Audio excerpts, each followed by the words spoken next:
તમારી પ્રજામાં એ સંસ્કાર રેડો, તમારી પ્રજાનો ઉછેર એવો રીતે કરો, એનું ઘડતર કરો.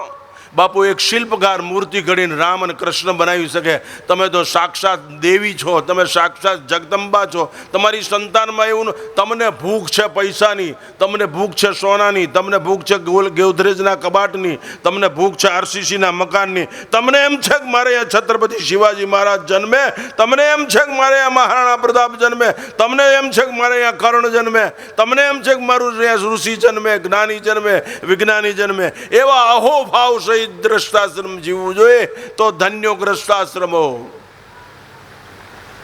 આ તો દેણું કરીને મોટરસાયકલ લે, વ્યાજ નો વપરાય એટલે જમીન વેચે, કા મકાન ગીરો મૂકે, જિંદગી બગાડી નાખે. આ ધન્યો ગ્રસ્તાશ્રમ, આ ભંગાર ગ્રસ્તાશ્રમ કહેવાય. શા માટે એમ જીવવું જોઈએ?